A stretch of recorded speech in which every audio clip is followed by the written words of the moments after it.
Let us pray.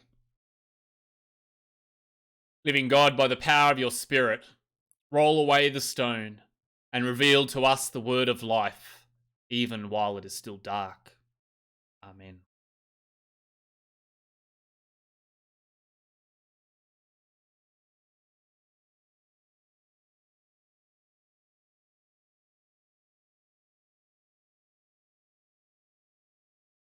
On the first day of the week, while it was still dark, Mary Magdalene came to the tomb. I don't know that I have ever been so desperate for an Easter Sunday to arrive as I have this year. I'm not sure why. Maybe I had hoped that all of this was a bad dream, from which Easter Sunday would shake me awake. Perhaps from my deep desire for things to be back to normal. Somewhere, deep inside, I had thought that Easter would fundamentally change things. Possibly I was just so desperate for the comfort of familiarity, well-known hymns, and readings that I could almost quote by heart. But this Easter is not normal, no matter how hard I might pretend. To share one expression I have seen floating around the internet, this is the lentiest Lent that I have ever lented. And today, I am feeling the absence and the loss. Today, I'm missing my extended family, with whom we normally gather every Easter weekend for food and celebration, and even to drive each other a little bit crazy. Today, I am missing my community of faith. I am missing you all. I am missing the sense of fellowship and belonging. I am missing hearing you sing the hymns with me, for they just aren't the same without you. And today, if I'm honest, I might even be missing God. Oh yes, God is everywhere, I know. How often have you heard it said? But when you have been used to worshipping God in a particular way and connecting with God through a certain set of practices, their absence can feel like someone has stolen God.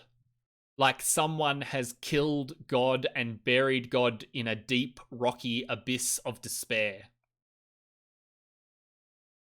And they said to her, "Woman, why are you weeping?" And she said to them, "They have taken away my Lord, and I do not know where they have laid him."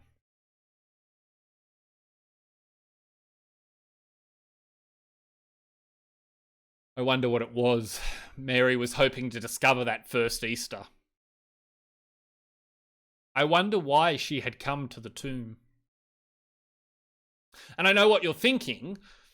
Wasn't she coming to properly prepare Jesus' body for burial?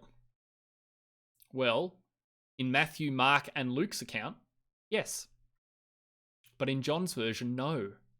For you see, the secret disciples, Joseph of Arimathea and Nicodemus, had already prepared Jesus' body for burial on the Friday. Indeed, Nicodemus, John's Gospel tells us, had brought an abundant, expensive, and wasteful amount of burial spices. It is part of Nicodemus's potential redemption arc. So if Jesus' body had already been prepared, why had Mary come? What could she possibly be hoping to find? Perhaps like us, she had hoped the loss of Friday was a bad dream.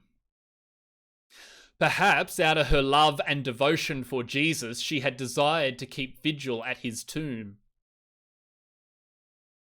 Maybe she had no rational explanation, but, unable to sleep, found the strong pull of grief moving her feet back towards what she had lost. But whatever it was that she hoped to find when she got there, she didn't. Her plans were rudely interrupted by the living, risen Jesus, who had other ideas. When I imagine that first Easter, I always imagine a sunrise. I imagine the light of the new day shining through the gaps in the leaves as the trees begin to cast shadows on the ground. I can feel the warmth of the sun's rays gently radiating off the disciples' cheeks as they come to see what has happened. And I can feel that same warmth beginning to glow inside me. Yet in the desire for the dawn of Easter Sunday morning to break, it is easy to miss an important detail in the reading. And it is easy to miss what has been happening while it is still dark. There is an old saying that nothing good ever happens after 2 a.m. Except that's precisely where God's good news comes. Because resurrection is not a daylight activity. Resurrection is not a daylight activity. It happens in the witching hours, when most of the world is overcome by exhaustion, despair, and sleep. It comes to those who are utterly broken, grieving the loss of hope for a future they had long desired. It arrives in ways that are easy to miss when life has been turned upside down. But this is the good news of this Easter Sunday, that the risen Christ comes to us while it is still dark. The risen Christ comes to us while it is still dark. For those of us who spend their entire lives trying to remain in the safety and sentimentality that comes with our affluence and privilege. For those of us who try desperately to avoid even admitting the reality of darkness and grief. For those of us who want to celebrate Easter Sunday without experiencing the utter terror of Friday, the resurrection's true power is easily missed. For when the floodlights of your denial are shining brightly, the quiet, fluttering dance of the new light of Christ can seem insignificant or unreal. How attractive it is to pretend things are other than they are. How seductive to try to cling to what used to be and dream about the return to some golden age in the past that never really existed. But resurrection isn't resurrection without death and loss and grief. That's simply life support. And to paraphrase Dave Hollis, in the rush to return to normal, it is worth considering which parts of normal are worth rushing back to. COVID-19 has come with significant cost and loss, and I do not want to underplay that for 1 second. But it has also brought about some amazing signs of newness and resurrection. Neighbours looking out for one another. A deep appreciation for nurses, teachers, supermarket workers, and others who we have so often undervalued as a society. And governments letting go of the old adage that you have to pull yourself up by your own bootstraps, and instead realizing and providing for the poorest and most vulnerable members of our community. I celebrated, as I read in the paper this week, about hotels in Western Australia providing free accommodation to the homeless residents of Perth so they can self-isolate during the crisis. But then I wondered, why the hell couldn't we have done that before?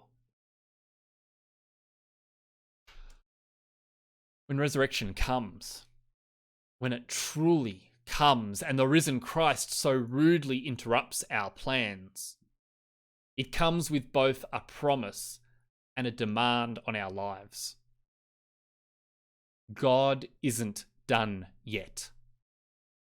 God is still weaving hope out of the chaos and unfolding life among us. The best is yet to come. Ascension is still to come. And so Jesus says to us, As he said to Mary all those years ago, do not hold on to me. Do not cling to what was. For if you do, you might just miss the best part and the reality that what is gained is far greater than what was lost.